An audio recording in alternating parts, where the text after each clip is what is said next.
In Asheville, we've seen a lot of really great preservation.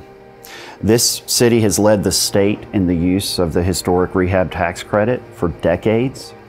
But there are still a handful of incredibly significant properties that have not had a lot of attention, and they're forlorn. We don't want these buildings to die a death of 1,000 cuts. You know, adaptive reuse can bring in vitality and economy and save these buildings. The Flatiron to me is just a great challenge in what you can do with the building and how you can ask the community to accept it as something a little different than it has been, but probably a much better vision and possibility for it. I'm Russell Thomas. I'm the proud owner of the Flatiron building. I've been here for 33 years. I am passionate about the Flatiron, and the community in Asheville is important to me, but I'm worried about the Flatiron building's future. We need help to restore and preserve the Flatiron building. I've looked at all the solutions, and we don't have the money. There's just no other answer but a change of use into lodging. I understand that people don't want to lose the community. It's important to me also. That's why I went, searched, waited. I met Philip, he's a local guy. He has the knowledge, he has the passion, much like I do, and I enjoy having someone to work with that really knows how to do what they do. And I'm excited about the whole project. So when I came here in 1977, I was pregnant, having a baby. And here we all were creating community because we wanted to be able to raise our kids here. We were determined to keep Asheville real because back in the late 70s there was a movement from our city to tear down all these beautiful buildings. But people rallied and said, no, we want to keep this town and make it vibrant again. And we did. I do support Russell, and I don't feel sad to be relocated. I believe in change. It's logical. People are attracted to history, to beauty, to unique design, and I think that it could be really powerful for the community. The Flatiron has a special place in my heart. As a young child, I remember coming up here with my father, who used to get his hair cut on the first level of the Flatiron building at the barber shop.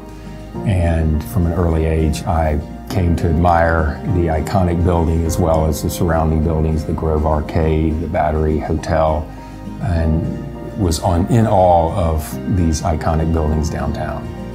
My partner Russell and I, with creating this exciting preservation of the Flatiron building, it was important to both of us to put together a team of local Asheville entrepreneurs and business people that shared the same vision with the preservation of this iconic building.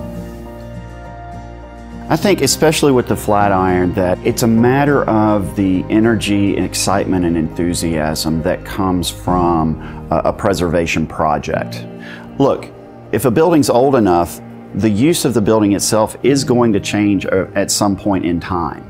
The building is actually very lucky to have attracted folks that recognize its authenticity, that recognizes the economic value of that authenticity, and want to embrace that as part of a new business plan, new business model for the building.